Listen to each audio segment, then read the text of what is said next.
Hello, and welcome back to another very special edition of the Links Golf Club podcast called Building LinksDAO. This is a series where we dissect what makes great golf clubs. At LinksDAO, we're building the best golf club of the future together, and so that means understanding what actually makes a club great. The culture, the business, the operations, and yes, obviously, the golf course itself. When people talk about great clubs, they usually start with the course, but how does a course actually earn status? How does it keep status? And does status actually matter? There are few people in the world better to help us answer these questions than Derek Duncan. Derek is the architecture editor at Golf Digest and the host of Feed the Ball, a podcast that goes deep with the minds behind the game's most interesting designs. He's instrumental in Golf Digest annual top 100 golf courses and is one of the foremost golf architecture experts in the world. We had a great conversation about how course rankings work, what they mean, what makes some clubs special, and which places he loves to play. I got so much out of this conversation, and I'm grateful to Derek for taking the time, and I think you will get a lot out of this conversation as well. So let's meet Derek.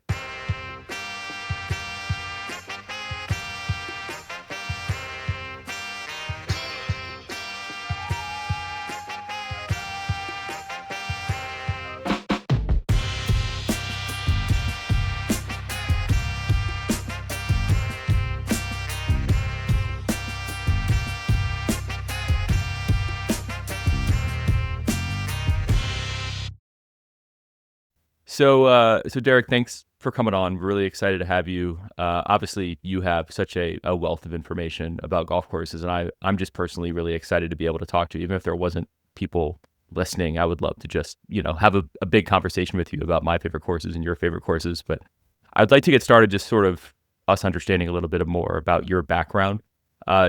I'll start with, do you remember just even as a kid, the first golf course that just like sort of really blew your hair back, really left a mark on you? What's sort of your first memory of a course that you felt was really special?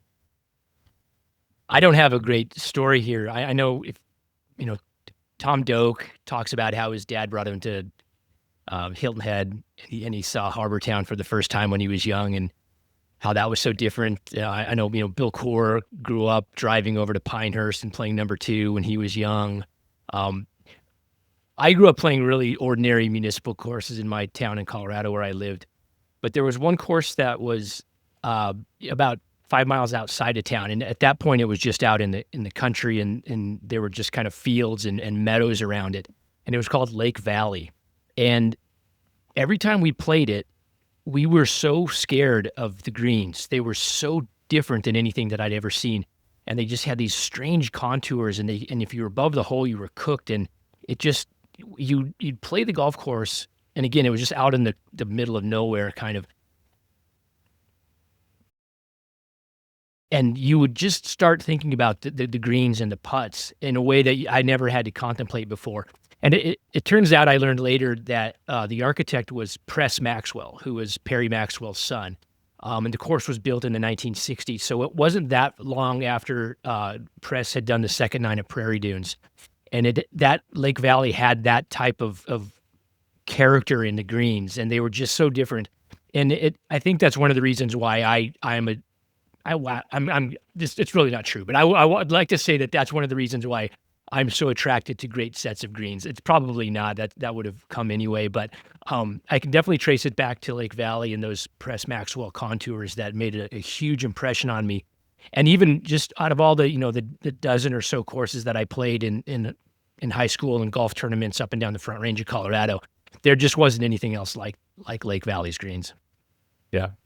I like that story a lot because I think we're going to talk a lot about sort of the reputation of golf courses and how that reputation is earned. And I think a lot of people's questions, one of my big questions is sort of like, when I go to a golf course that I already know is special and I feel like it's special, how much of that is influenced by the writing about it? I mean, to be like, a story if I was asking someone in music and they were like, when I was a kid, I listened to this band and they were really great and I really loved their melodies and the songwriting. And then later I found out it was the Beatles and I had no idea that they were really famous. It's kind of hard to untangle those two things. Yeah. But I actually really love that origin story. Is that course still around? Is it It is. still It is. And okay? if you went there now, I think you'd still find the greens were really worthy of study. But in the decades since then, the community has developed around the golf course. It had a nice core, pretty much core routing, but there's houses along the outside of it now, and it just doesn't have the same open prairie feel that it had when I grew up playing it. But it's still a cool course for the greens. What so let's kind of continue the journey here. When did your interest start to really shift between, playing golf, growing up playing golf, caring about your score, caring about your game, to thinking a lot more deeply about the golf courses itself? It started early on, and maybe even concurrently. I was always interested in places. I remember my dad, he didn't take me to Harbortown, but I remember being very young, and he took me to play golf at this golf course south of Denver called Arrowhead, which was routed through all these giant red rock outcroppings. And it just felt like, going into a prehistoric environment to see golf. And I just rode in the cart with him while he played with a friend of his, and just being stunned by the backdrop of these holes. And just from even that early age, I was always at least as much interested in golf courses as playing golf. I'm an average golfer, so I was never grinding away on the driving range or taking lessons or anything like that. It was just, I was so turned on by the different environments and the different landscapes and the different parts of the country. And I've told this many times, but when your class in elementary school would take you to the library and everybody would pick out books, I'd go to the sports section and look for golf books that had pictures of golf courses. And you'd find those old coffee table books, or even Golf Digests. They used to publish a book, the 100 Greatest Courses, a hardback bound with, a beautiful photograph of every golf course in the rankings. And, I would check out those books and look at them when I was, 10, 12, 13 years old. Started doodling golf holes. And it's just my love of golf courses has been there since almost as far back as I can remember liking golf or being interested in golf. Do you feel like it would be easier, harder, different now with access to the internet? Like if you were that same age, because I remember listening to an interview with the Beastie Boys, and they talked about a lot of our music was shaped by going to old record stores and just not knowing if a record was going to be good or not, and just buying like a bunch of cheap records, listening to them and figuring out what sounds we could make with those. And they're like, now with streaming, it's just sort of different. And, I'm not like a, shake fist at cloud, old guy kind of situation. But how do you think it would be different if like you could just, instead of having to go to the library and only seeing what you had, but being able to search for everything, do you think you still would have the same relationship with golf courses? Would it be different? How would that play out? I don't think I don't see how it could be the same. I think what you can do now is you can easily burrow down into one category. Everything's so accessible. I mean, part of what really gets you excited about things is the pursuit, is the collecting aspect of it. Only being able to go one step at a time, and having to work your way towards something and have your eyes on a prize. That's why people collect anything, whether it's art or wine or cars. Once they have it, it's not as interesting to them anymore. They make a plan, they have a goal, they have an aspiration, and it takes a while to work toward it. And you feel fortunate to be close enough to possess it at some point. Whereas now it's everything's out there and easy. And I look at my son, he's 14, and he's really into rap music.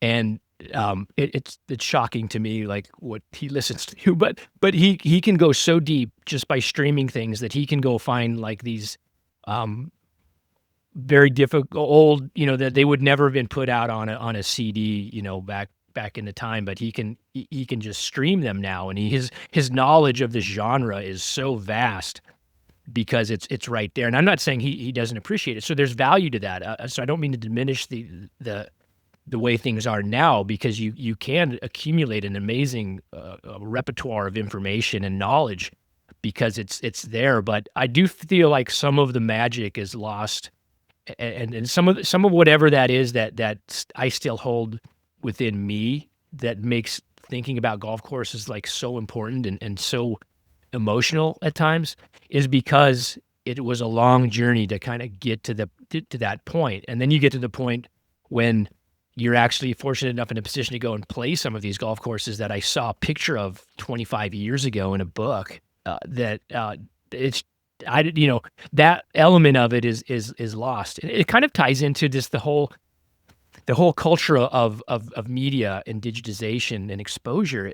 There's just no mystery in anything anymore. Even back, like when Golf Club Atlas started in the early 2000s, very few people had ever really seen pictures of Fisher's Island, or even Pine Valley. That people didn't have digital cameras, that that it was infrequent, and they didn't take pictures, and they didn't have a way to like post them on the internet yet. It was just beginning, and it was all there were these clubs that just had this aura of mystery about them, and that would made them so much more interesting.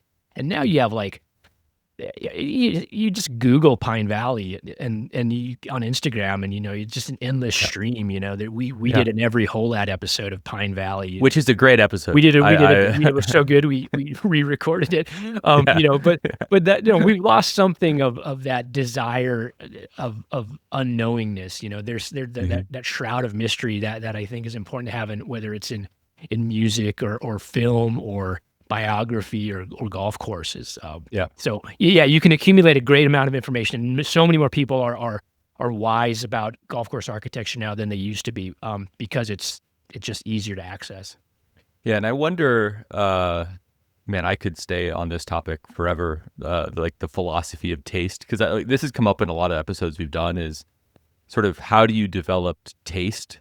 And it's a really important muscle to develop in any industry, but like ultimately, we talked about Seth McWhorter on the logo side of things, Evan Schiller on photography, and I do think that, and whether it's good or bad, it doesn't really matter, but it definitely is different when you're having to wait for each new piece of information and it's really hard to get something. You are going to probably spend a lot more time thinking about your own framework for what's good and what's bad, or what's beautiful or what's not, or what's playable or what's not, because you have to spend so much more time thinking rather than just sort of absorbing information that's coming at you. Curation probably still, like your son, still has to curate through all of this and decide, I like this or I don't like this. And hopefully is pressed on why I like this or don't like this. And that's no different than food or wine or, any of the luxury pursuits that you described. But I do want to shift over more to, how did you turn all of that into a career? So, you're really excited as a kid. You're spending time at golf courses. You're collecting books and you're reading about golf courses. What were the steps between that and where you are now? Well, it really started out of desperation. I back when I was in Colorado, when I met the woman who's now my wife, I was in the wine business. I was working at a restaurant and curating a giant wine list for them, and selling wine on the floor at night. And I liked doing that, and I probably would have continued to go down that path, but we made a decision to get married, and then we ended up moving back to her hometown in Florida so she'd go to law school. And they didn't, in Gainesville, Florida in year 2000, they didn't need a sommelier at any of the restaurants there. So I was literally just out of work, and she came home one day with from the college newspaper with a little ad in the back of it, and that said, we're looking for writers to write about golf courses for travelgolf.com and floridagolf.com. And so I sent in some submissions. I don't, like, as we said, I played golf and I liked writing and I was interested in it. And so that's how I got into the writing about golf courses. I didn't make any money at it ever until recently. But one thing led to another. And I did that for a while and then kind of stepped back. Just to make a long story short, and then when my kids were born, I kind of stepped back and was just a dad for a while. And then I kind of missed being in the golf game. And this was like around 2017. And I thought, well, let's get back into it. I do have some good contacts. So I started the podcast Feed the Ball in 2017 and got some good interviews, and just that kind of got me back in the game after a bit of a hiatus. And I was recharged. It was the right time, the right media environment. Podcasts were, there were a lot of them, but not as many as there are now. So I think me and Fried Egg were kind of the only ones, and maybe No Laying Up a little bit, that kind of were covering golf courses. And that just put me on the radar of Golf Digest. If I hadn't done the podcast, that organization wouldn't have known who I was. Did you have experience either writing or producing? Because like those early episodes of Feed the Ball are really good. I mean, especially for that time period where, like you mentioned before we started recording, about just like the tools of podcasting and everything else. Were you just, I'm going to get started and figure it out? Like, how did you learn how to do that from scratch? Yeah, I'm certainly not technically savvy. I just spent, as I remember it, I mean, I recall just spending a lot of time researching on the internet, how do you do a podcast, and trial and error through different types of software. And I remember watching this video of a podcast. It might've been like Eric Anders Lang or something, like interviewing somebody, and he was in a conference room and he had this like a physical, like digital recorder that he was plugging his microphones into. And I tried that and I could never get that to work. So, and I've never, and even to this day, I think only once in all the Feed the Balls have I done a live interview. It's all over the computer through, FaceTime or Zoom now.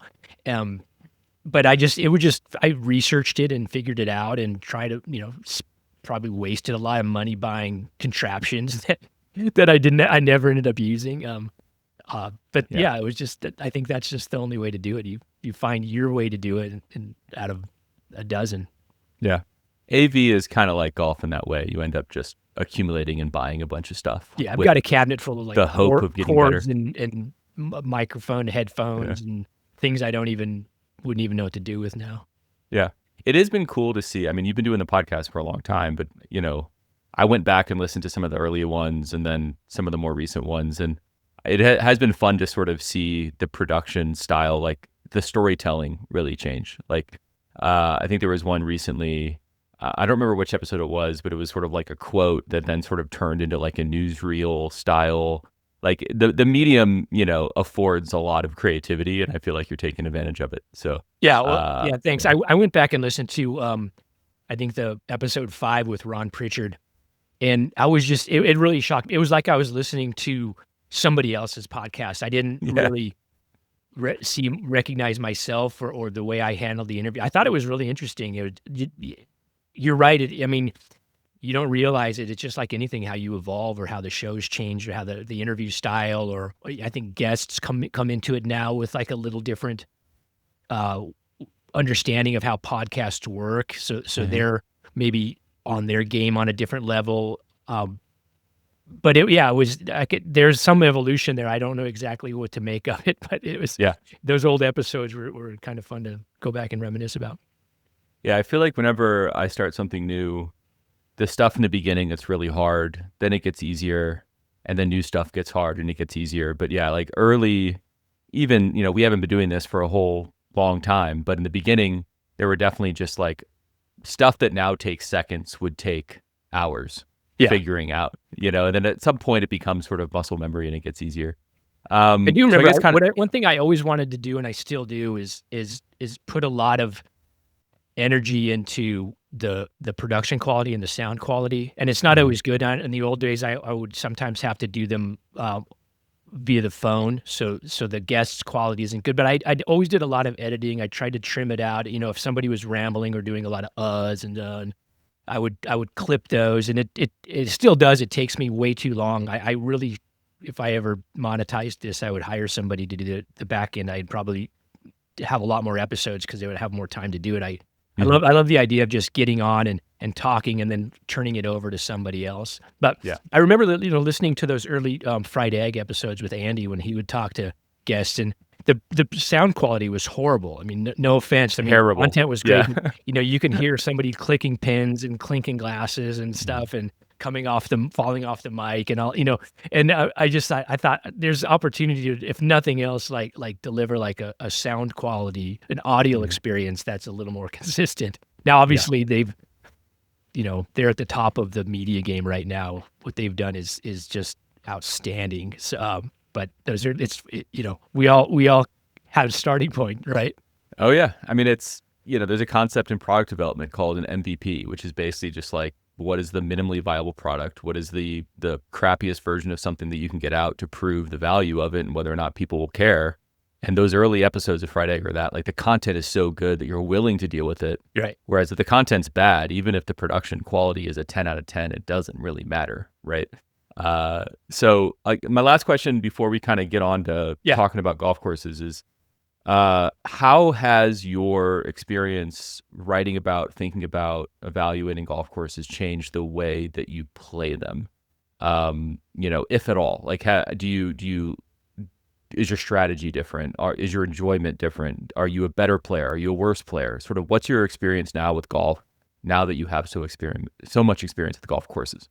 Yeah, I don't think it's really changed that much. If anything, it's made me care less about how I play. That's a good thing. Before, I spend like most of my days, wrapped up in golf and writing and doing stuff with our panelists and stuff. So if I play poorly, I just don't care. I used to get really wrapped up. I'd lay awake at night and think about, like, if I could just have one shot back, what would it be? But it's just kind of like it takes all the onus off of caring like about your performance. There'll be another day. It doesn't really. What about you, Dad? Like, now that you're like doing this, do you approach your rounds any differently? I would say that unfortunately I've gone in the opposite direction. So I really didn't start playing golf seriously until about 4 years ago, like when we started this. And a lot of that was because I was surrounded by a lot of really good golfers.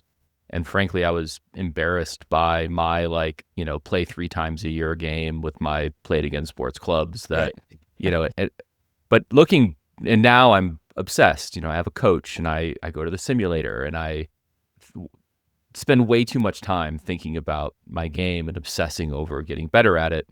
And I've gotten a lot better. I'm still not great by any stretch of the imagination, but sometimes I definitely feel like I enjoyed golf more back when I didn't care about what I shot. Yeah. Like just having fun with friends and shooting a 120 versus being really disappointed by not breaking 80. I don't know if that's a healthier relationship with the game by any stretch of the imagination. But it is like, my friends ask me this a lot when, because I've gotten so much better and they've sort of stayed where they were, like, who do you think is happier? And from their perspective, it's like, well, I feel like you're probably happier because you can hit better shots and you can score lower. And it seems like, you can have more fun. And I'm like, but expectations are just killer. So I don't know. It's good and bad. It kind of sounds similar maybe for you, but I would rather have I like just being at golf clubs. I could just hang out at clubhouses, take a shower in the locker room, have a beer in the grill, and then just go walk a golf course. Probably would enjoy that more than being really pissed off. Like, I would hate to play I'm playing Prairie Dunes in 2 weeks, and I'm literally meditating to try to make sure that I don't care what I shoot out there, because I wanted to play that golf course since I was 10 years old. And I'm really, really scared that I'm going to go out there and be upset with how I play. And my memory of that is going to be the round and not the course. Right. Right.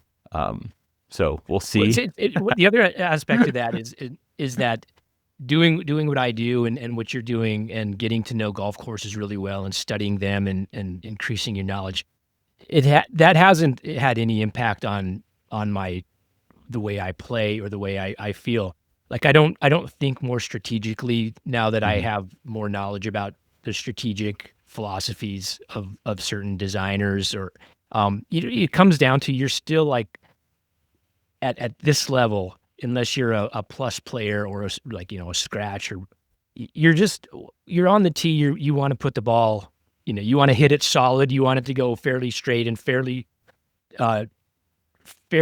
toward the target that you're aiming at, with some variation. And then you get to your ball and you hope that you can play it, and you want to put a good strike on it, and you hope to get it, on the green pretty much. If you're really swinging well, maybe you can say, I'm going to get on the left half of the green, whatever. So, that's how most people play golf. And no matter what the golf course is, that's still what you're doing, whether you're playing, if you ever get a chance to play Augusta National, or if, you're just at your regular home course. That's pretty much your thought process when you're playing. And then hopefully you're stimulated by environment, but does that knowledge of architecture affect the way I play? No, it doesn't. I'm just trying to I'm like just trying to get the ball in play, Yeah, moving it forward, sink a putt.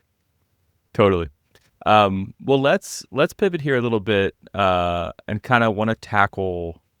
It's kind of a meaty subject. It's definitely a subject that gets rekindled every year that y'all release updates to the top 100 list. You obviously have a big role in the top 100 list, and I think what I'm really curious about today is unpacking how golf courses sort of earn their reputation, maintain their reputation, or lose their reputation. And so obviously with America's 100, it's kind of, I think, where the focus area would be today. I want to first make sure that we all understand what goes into building that list, what the methodology is, sort of what the background is of that list. And so could you kind of walk us through sort of how does it work? How does the rating come together? And then we'll have some follow-up questions sort of what that means for the course. Yeah. So our panelists, when they visit courses, they score it in 6 different categories.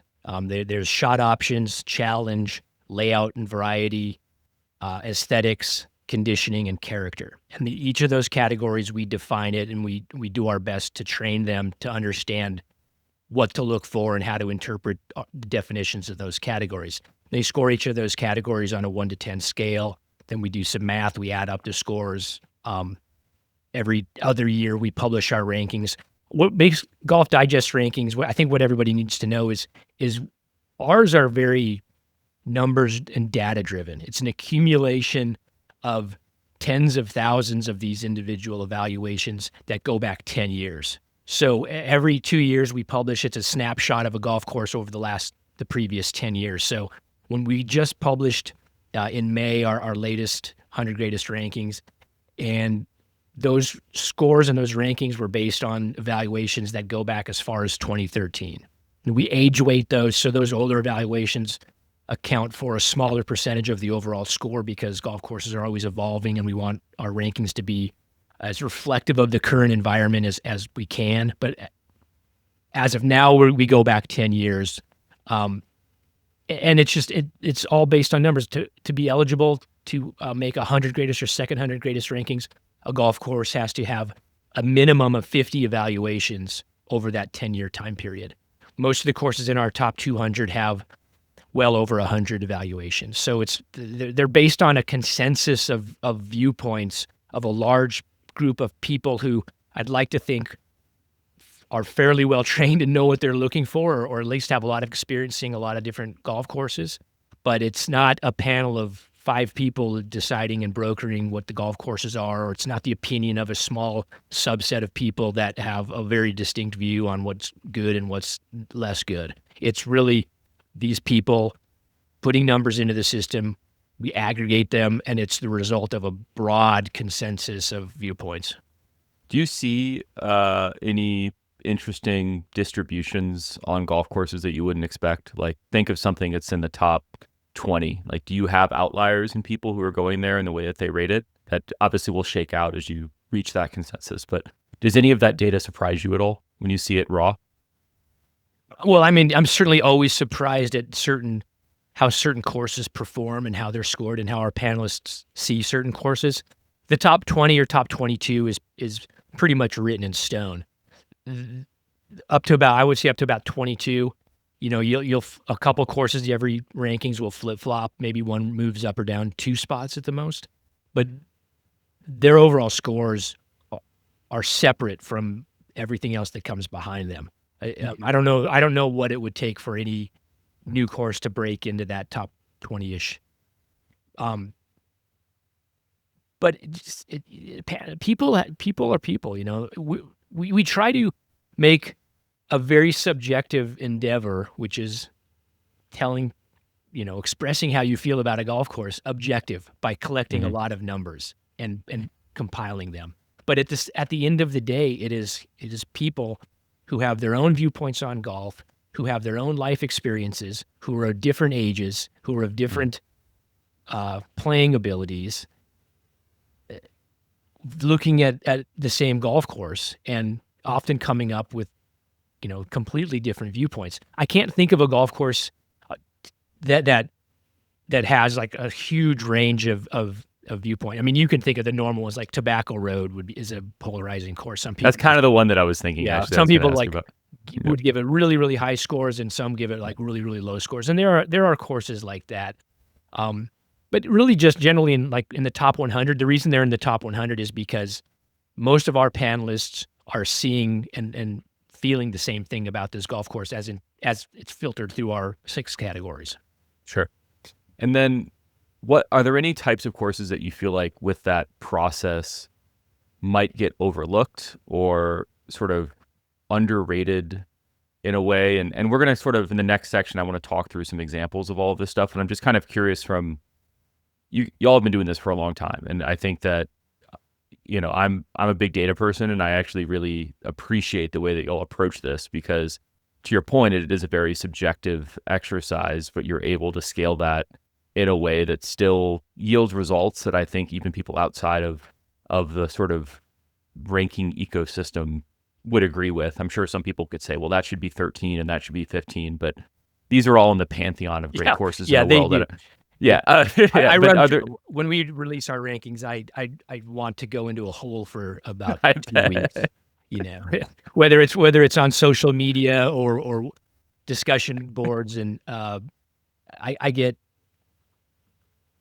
it's very, the praise is about 2% and the displeasure is about 98%, at least from what I hear. It's the golf sicko version of a listicle, right? Like the reason why that content always works is because people will always argue the thing that they like more is better than thing that someone else likes. Yeah, I guess backs me up. Like, the people that are outraged, by it are the ones that say, rankings don't matter. But you're going to come in and tell us, like, you're going to let us know that, right? You're going to you're vocal about how they don't matter. It very much seems like they matter to you based on the way that you're. How have you ever had? So to that end, have you ever had a club or members at a club specifically either be upset or like reach out to you? Like obviously these things matter a lot to a club. I'm sure even just showing up on the second 100 is a huge deal for the business side of that club's operations, right? Marketing. It's like a Michelin star, right? Like this is golf's equivalent of a Michelin star. Do you ever feel pressure or and you don't have to name names, obviously, but have you ever had any situations where a club or members of a club have reached out to you upset or super excited? Yeah, my inbox, once the rankings came out, was filled with, I don't recall anyone that said, hey, thank you, we're so happy to be, ranked, 134th. It was more, what the fuck? Like, what happened? Like, this is crazy. We're considering not letting your panelists come out and play anymore, and they dropped like 10 spots. And I'm like, okay, let's cool down. Yeah. I do get a lot of, I do have a lot of conversations with clubs who ask, well, how can we do better? Yeah. What can we do? And my answer is always, and what we do is we will provide them with the feedback, the data, and here's your category averages over the last 5 rankings, and you can track, how your shot option score has fluctuated, and you can see, you lost 1/10 of a point in each of these categories, which resulted in a 8 spot drop. It's not much. It only takes, 0.6 of a point for you to like kind of rise or fall in our rankings because we have so much data. There's so much scoring compaction, which bothers me, but when trying to figure out what to do about that, but that's the way it is.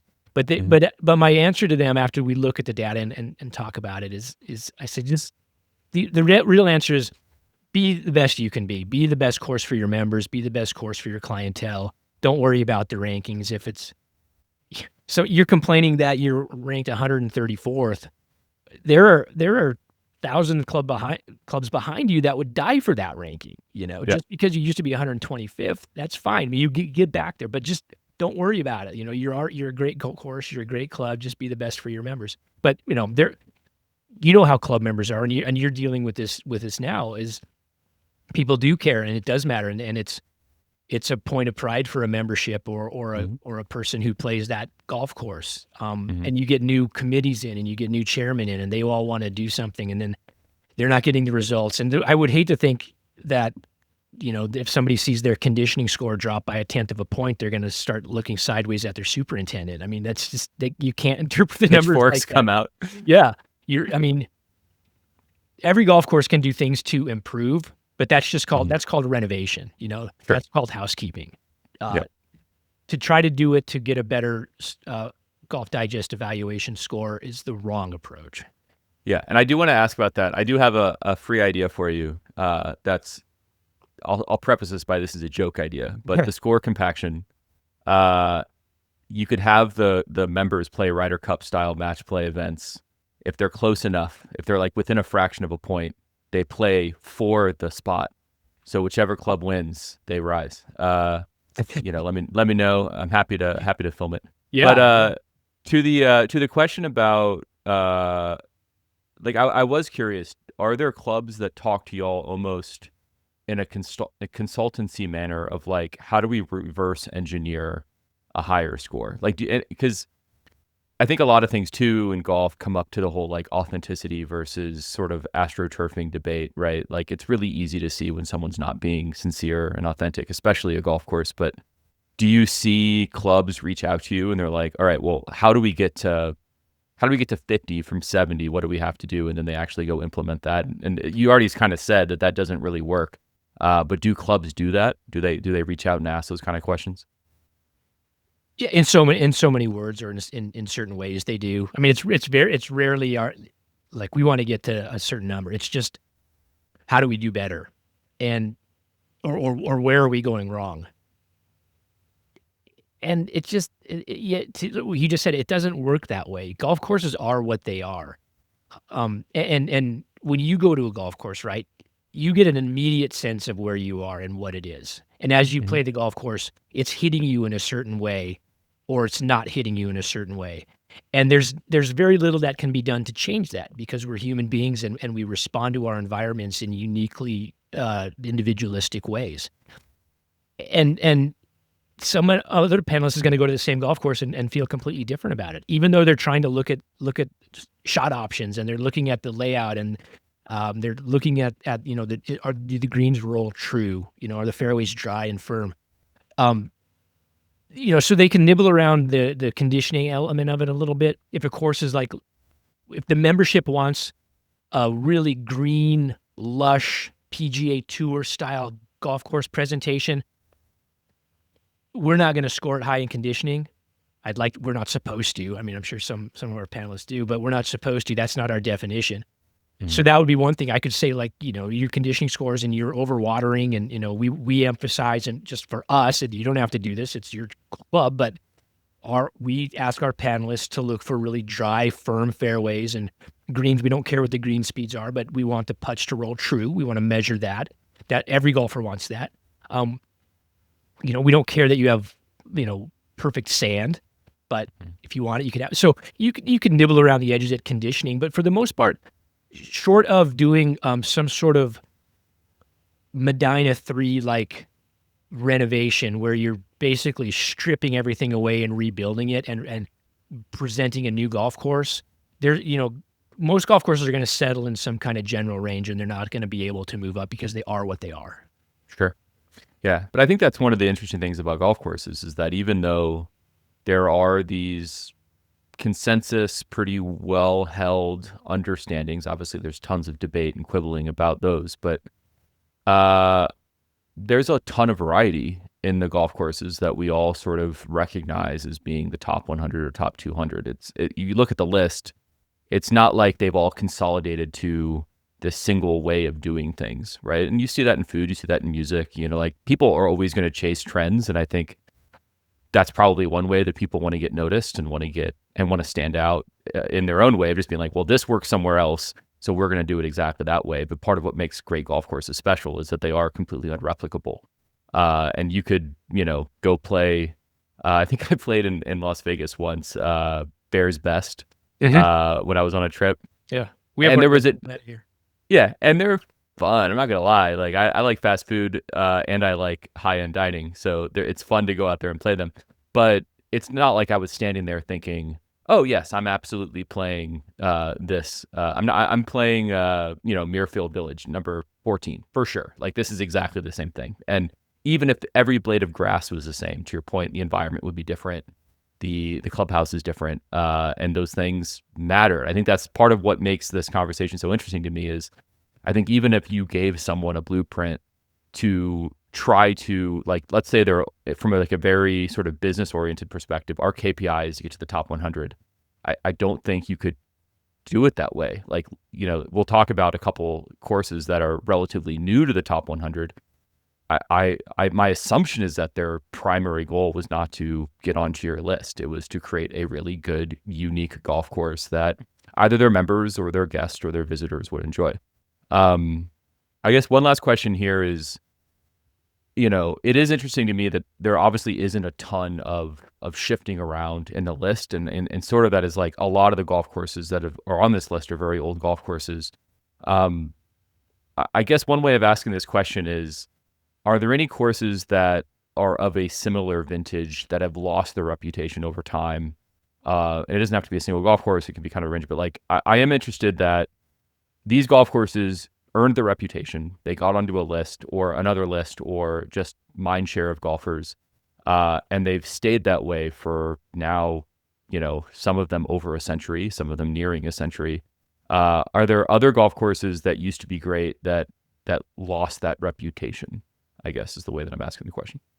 I think it has more to do with, I mean, obviously the golf courses are the golf courses, right? They are what they are. They're designed in a certain way. The architecture is from a certain era or of a certain style. The membership likes it. So if a course like that is slipping, it really has everything to do with the moment has changed. The perception of golf changes. It always changes, and we're seeing that. And if we're just talking about Golf Digest's rankings, we do see courses that are slipping, and they will continue to slide.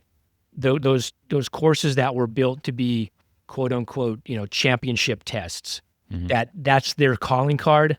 The Butler Nationals of the world, the Oak Tree Nationals. To some degree, Interlaken was like this a little bit before their big renovation.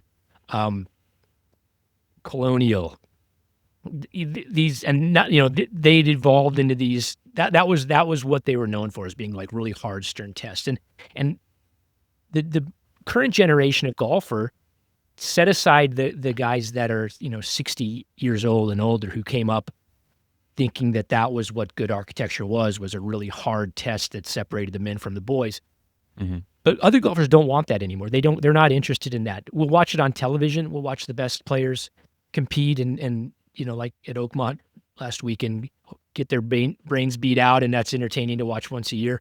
But what we want as an experience is flexibility. We want to go out and have fun. We want to enjoy it. We want the possibility of us making a nice score. We want to be able to recover. We want to be creative. We want a social environment. Like all the things that matter to most golfers these days that are driving the market and driving the architectural trends are on the other end of the spectrum of a certain style of golf course that had matured into the Medina number 3 of 5 years ago. So that's where I think most of the slippage is. And the courses that are surging, the older courses, are those that have gone back to their roots. When they were designed in 1915 or 1925, there were very few trees on these courses. They were mowing out their fairways to 45 yards rather than had they shrunk down to 30 yards, over the years. Yeah. They're recapturing green space. So there's more target areas, more interesting hole locations. I mean, it's a pretty simple blueprint for how to revive an old golf course that's been overgrown and has been depleted through years of maintenance or regular maintenance and sand splashing.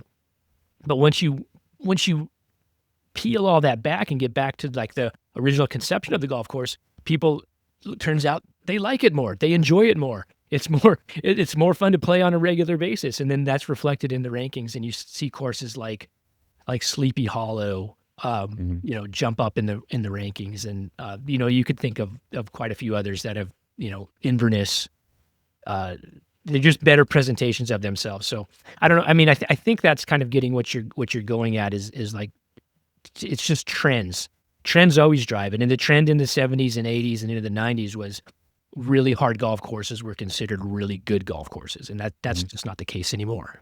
Yeah. But I think like there's kind of this tension in the list of some courses that maybe chase trends through that 50s, 60s, 70s, 80s time frame, and then other ones who sort of stuck to their roots over time and are sort of timeless, right? I mean, but Oakmont is almost the best litmus test for this, because there was so much conversation online about, really people's first look at Oakmont since the last US Open. There were a ton of trees, and there's all these side-by-side pictures of, look at this hole with the trees, look at that. People were like, let's call it Mont instead of Oakmont. Like, they've completely destroyed this golf course. But there weren't trees when it was built. So it's like, it is going back to the original intention of what that land afforded, and planting a bunch of trees makes it a different golf course. And I think probably most people would, I would hope that most people would argue that Oakmont is a better golf course for both ends of the spectrum now. Like, it obviously is a true test for professional golfers, but I've never played Oakmont. But my assumption is that members have to enjoy it more now because you're not standing behind a tree with a tee shot that might have been 1% off your target line.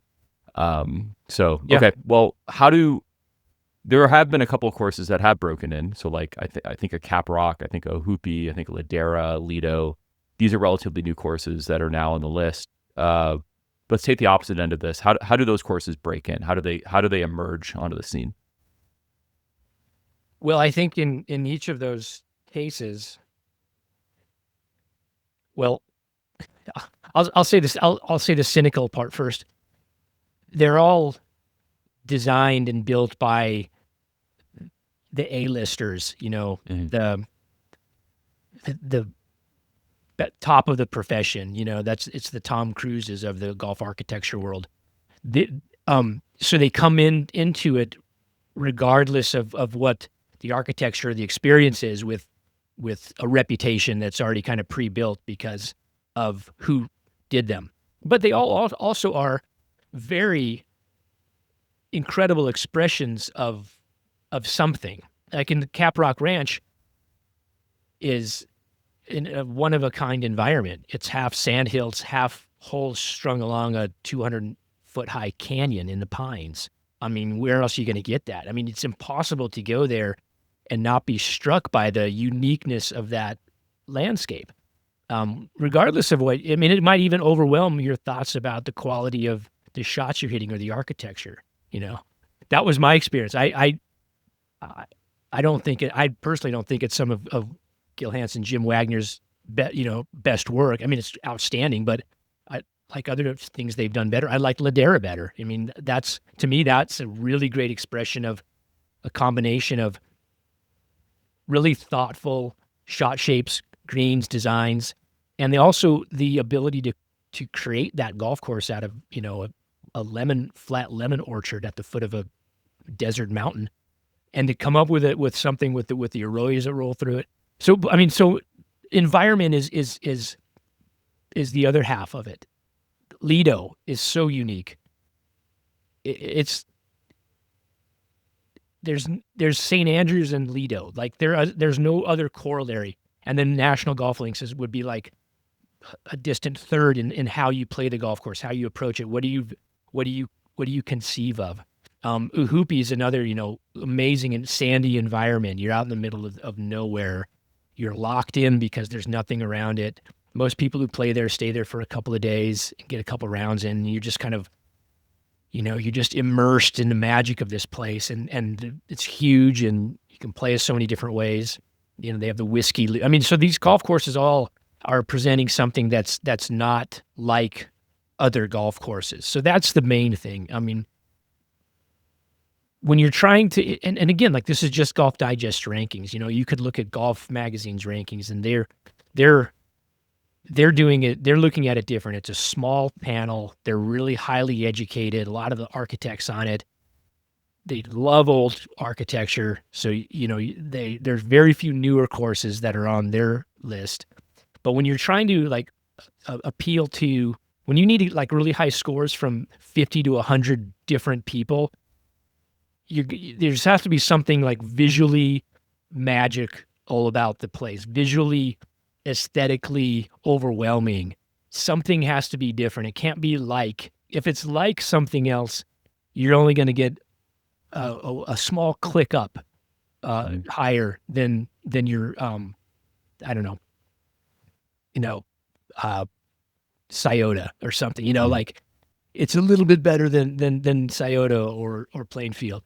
But if you go to Lido, you haven't seen anything like that. You even have three other courses right behind you that are nothing like it. So you're automatically out of your element. You're automatically thinking in a different paradigm than you would be if you're just going to, a quote unquote typical top 200 golf course. So Sure. it's it's being not like the others that set these new courses apart. Is there a line that you've seen some courses cross trying to be different?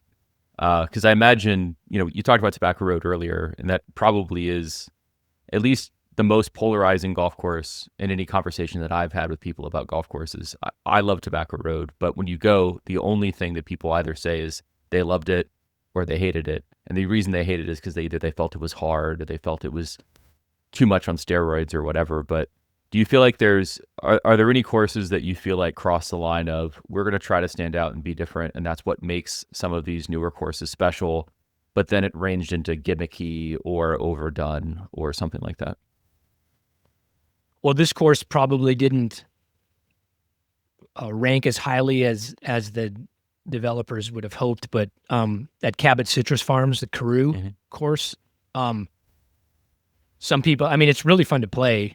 I'd go back and play it, but you do have to, you're going into like a David Cronenberg film where you're going to get like something that's deliberately meant to make you feel a certain way. I mean, the Carew's architecture is really abnormally robust and confrontational and maybe overwrought. I don't know, you need a split fairway on all the holes. You don't need 3 fairways on the 18th hole. The green contours are whack. And it was a beautiful, beautiful, wonderful golf course that was already there that could have been turned into something like really even better. But, they went in and just nuked it and built something. And, and people like it too. I mean, and a lot of people think it's a blast to play and it gets people talking. And when you travel to a destination, you want something different. You want something unique. You don't want it to be like the course you play every day. And that certainly serves that up. But if you're talking about maybe in the effort to make something that's highly original that went a little too far to be head scratching, then that seems to fit that bill to me. Sure. Yeah. But I think it also speaks to just how, like, I think we talked about earlier when people will dispute like, oh, it should be 13th, but it's 15th, or it should be 60th, but it's 63rd.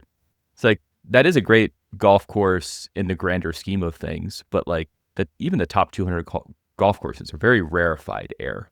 Yeah. And at some point you're splitting hairs on things that are really important, but also have to be perfect. I mean, we talked about restaurants. It's the same sort of thing. Like, there's a ton of great restaurants that I would love to eat at, but if we're talking about the best restaurants in the world, we're talking about perfection. And even if that changes over time and that's a trend or it's taste, even just sort of starting to think about any negativity of something is going to mean that it's not going to be the top or the best, right? I guess kind of my last question here is, what do you think the biggest success story from an emergent course? Like, if one had to stand out, from concept to now where it is, and it doesn't have to be a top 200 course, but just what's a club that started that you feel like is the biggest success story of the last, 20, 30 years or so? That's a really tough question for me to answer, because I'm spinning through so many different courses. I don't know that this is like the best answer, and maybe not the most original, but since we were just talking about it, I mean, if you want to think about how far golf has come and golf architecture has come, and how an appreciation for architecture has trickle down and spread through a really broad golf community in a way that it never could have done 25 years ago. It's the Lido.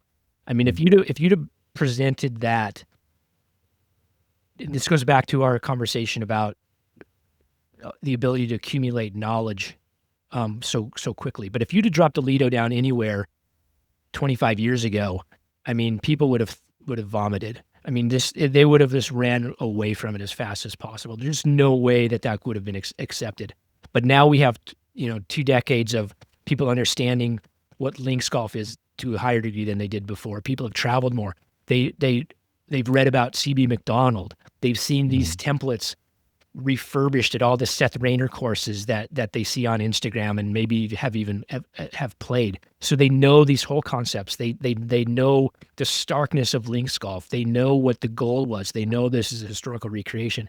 But to be able to put that down and to have so many people want to play it and replay it and talk about it and fulminate on what it is about this golf course that's so weird, and then for it to debut in our rankings as high as it did in the top 100. I mean, that's probably the best example that I can think of right now. And there are other courses. I mean,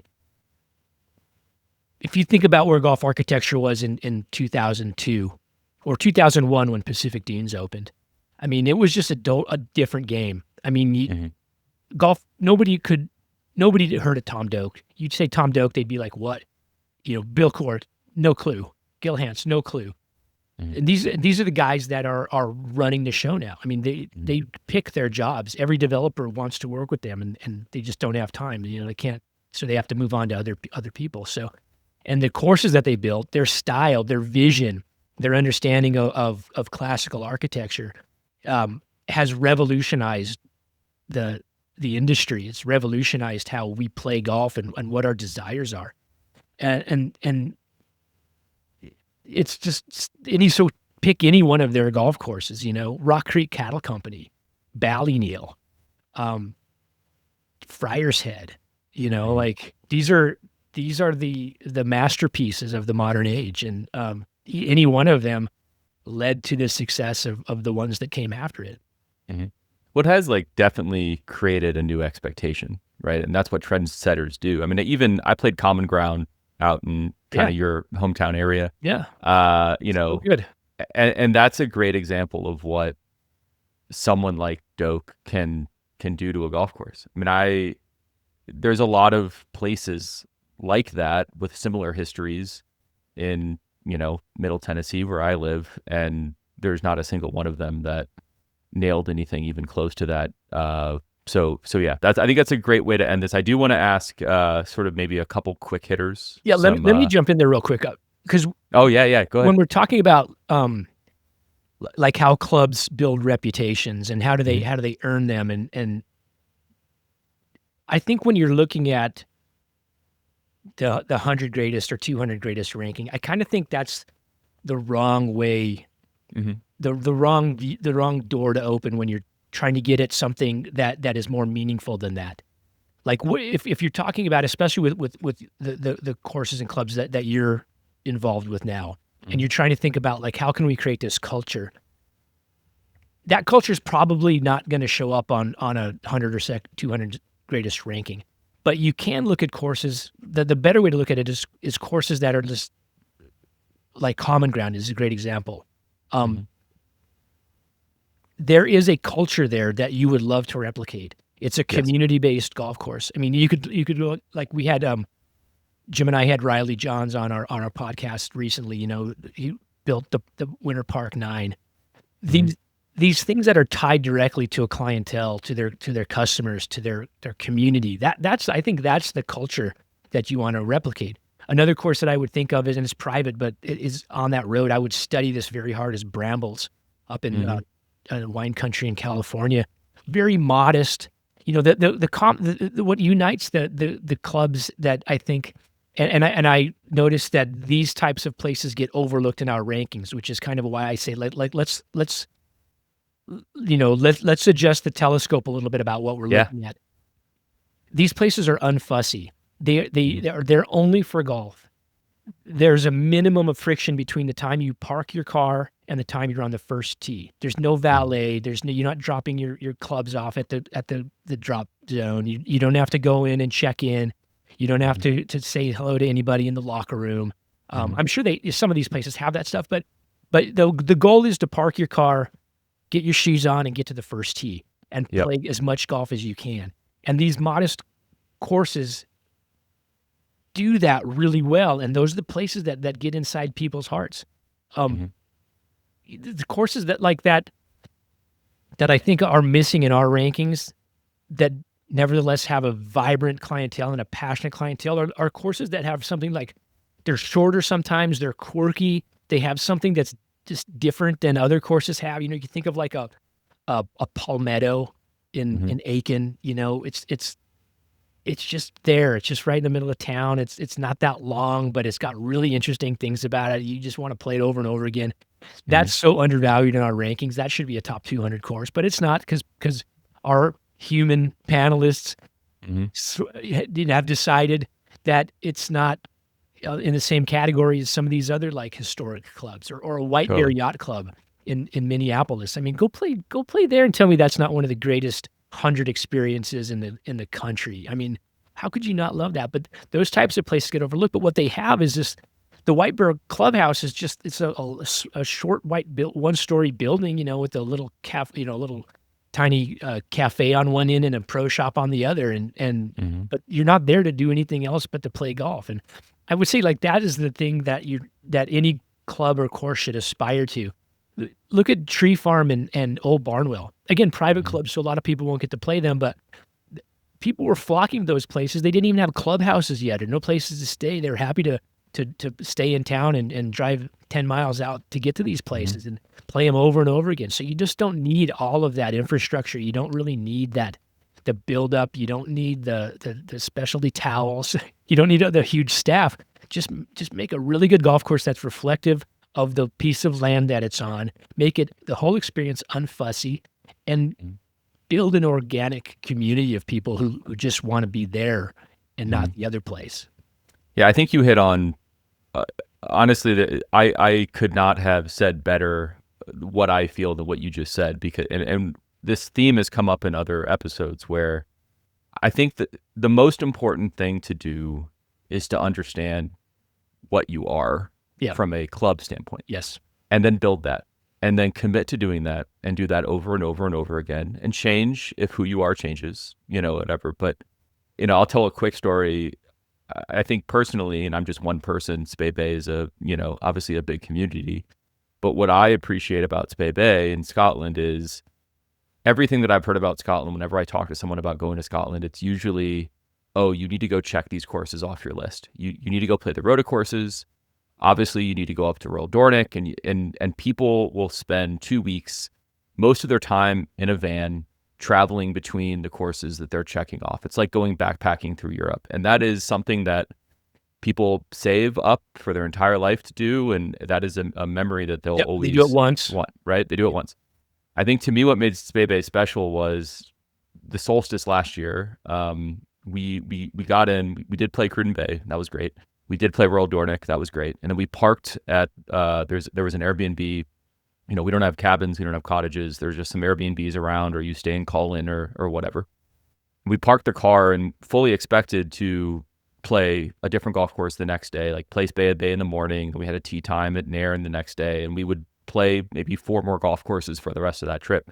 We didn't get back in the car and leave and turn it on until we went back to the airport 4 days later. We just played Spey Bay all day in as many different configurations as possible. We played the reverse 7 loop. We played this little 6 loop that the members play just over and over again, barefoot, single club challenge, wolf, just spent a whole day at the course. And I think that to me is what would make us stand out is, if you want to go and you want to check every box off and play all of those courses, you can do that. And there's obviously lots of options. But if you want to just go somewhere for 3 days and hang out and experience a beautiful landscape and a course that, has a lot of little humps and hollows and little undulations, but it doesn't have these huge dunes, and that means that you're going to see a lot of variety in your shots. That's what gets me excited, right? And that's my personal, desire for that. But I think for the community and why our events are so fun is, You get to go over there. You get to spend time with people who are there. If you're an international member, you get to have a couple beers in the clubhouse with a Scottish person that you probably understand about half of what they're saying, but you get the emotions around it. You know what I mean? But yeah, that to me, and I think like, I mean, the through line there is a lack of pretension, a willingness to be open armed to people, and even a private club can have an open arm attitude toward golf in general. And there's room in our game for the quote unquote country clubs and the elite private clubs and the waiting list clubs and all that. And there's certainly no shortage of them, and they serve a purpose, but very few of them stir the emotions and pull on the heartstrings as the kind of authentic places that are not run, by a tight-fisted committee who has these grand plans and an endless war chest to execute them. They're humble, they're open-armed, they're welcoming, they're unpretentious. I mean, that's where that immediately when you step on a property. Are you welcome or not? Yep.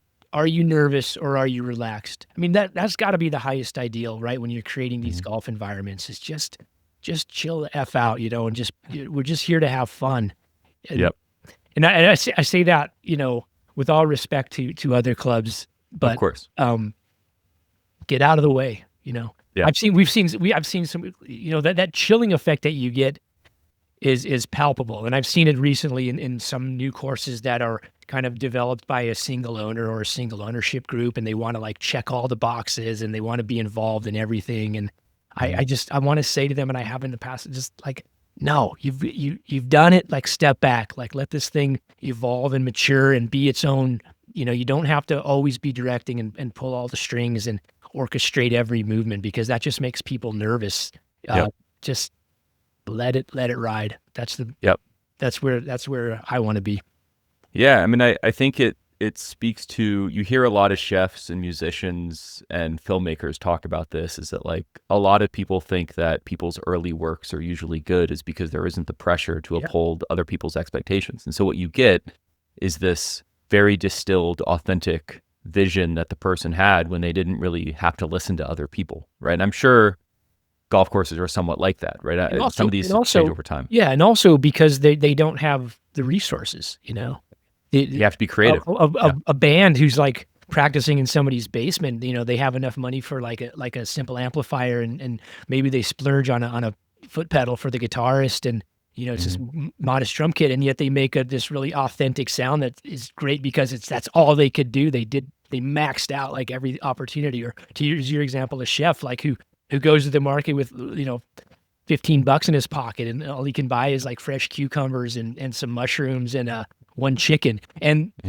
he's got to make something out of that. But once you get into these, the $1 million kitchen and you have a staff and everything, like you lose some of that purity. And so I think there's a direct relationship in golf is working with what you have and just keeping it modest. Yep, for sure. Well, I could definitely talk all day with you about this. Okay. I do want to let you out of here, but I want to get 9 questions at you, sort of rapid fire here, if that's okay with you. Sure. First one is, what course would you most want to be a member? And I think for me, that sort of means more just the course you'd want to play every day, not the prestige of the club or whatever, but just what's a course that you could play every day and never get bored? Shore Acres. Okay. Why? I mean, that is everything that I want in golf. I don't know. I really don't know the membership. I don't know if I'd fit in there. They probably wouldn't have me, but just the golf course itself is an A++. Okay. What if you could teleport right now? With what you're wearing, you show up on the first tee at a golf course and play 18 right now. Where would that be? Well, the boring answer would be Pine Valley.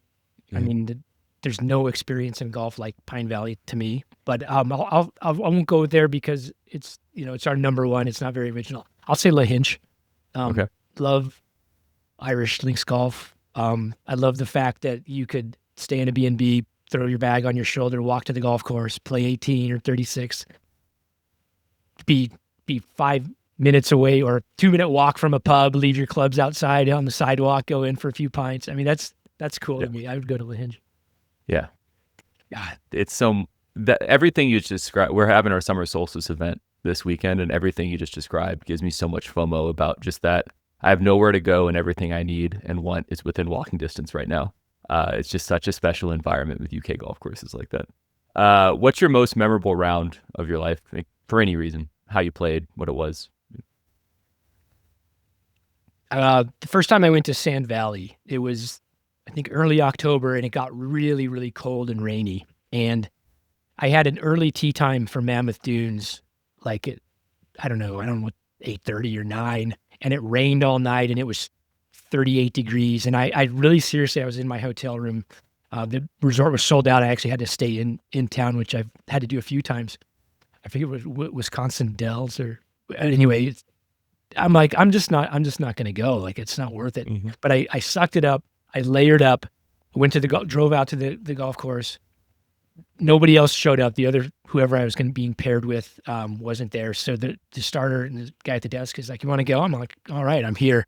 So I bought a rain jacket, went out, teed off by myself, and played 18 holes in utter bliss. I warmed up after about 3 holes.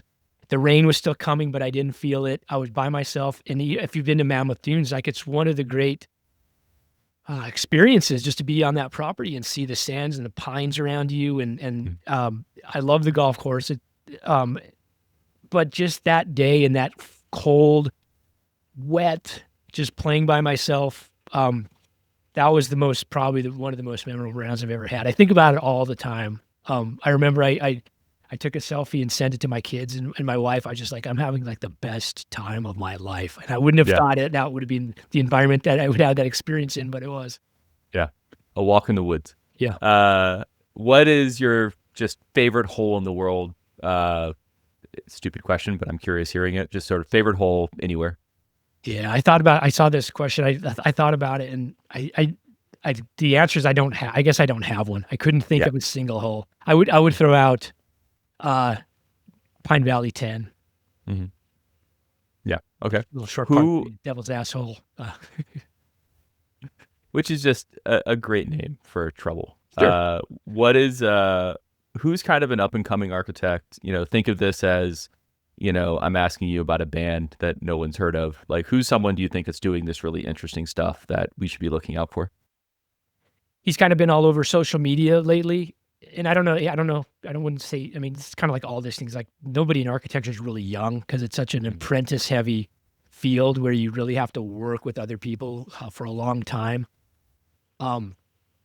But Jay Blasi, I think, has done some really interesting work lately. I mean, he just opened Poppy Hills in California, which I haven't seen yet, but it looks really interesting. He took a 27-hole course, reconfigured it into 18 holes, and it looks like there's some great ground movement and some really interesting concepts there. He also did a course, Lakeside in Houston, which was another, he's a flat piece of property. He was confined to the corridors and the limitations of this in-town site, this club, but rearranged holes, highly creative, really created a lot of variety, cool greens, very strategic fairways. There's a little bit of a Rainer influence with some of the holes, but I think I'm very curious to see what Jay can do given some better opportunities. And I think he's going to get them, but he's working on a course in Minnesota now, but he's one to watch for sure.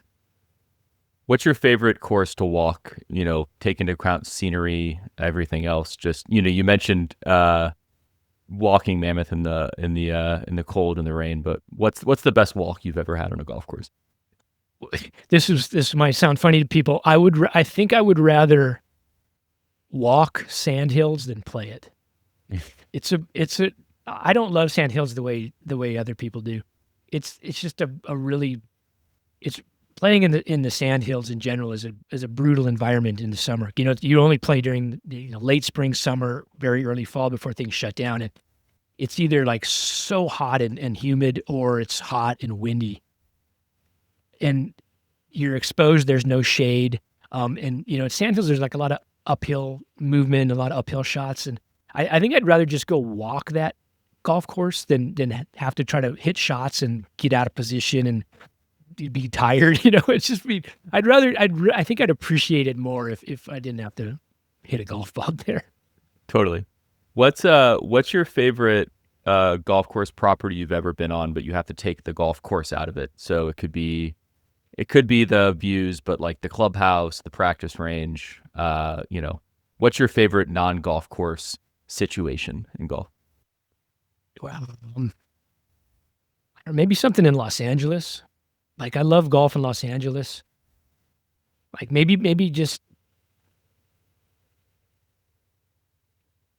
yeah, I don't know. That's a good one. Riviera, just to kind of be in that valley, walking around, looking up at the canyon at those homes. Mhm. I hadn't really thought about that one. It's a very high concept question. All right, so last one here is, now that you sort of have a feel for what we're trying to do, who's someone that you think we should have on that would say yes, obviously? Like, who should our next guest be? Well, I think with what you're doing, you want a variety of opinions and people who I don't maybe non-traditional is not the right word, but who would be the kind of people that you want to come play your courses and be members of your club, and who would add value to it and have a unique perspective on it that's maybe a little outside the industry.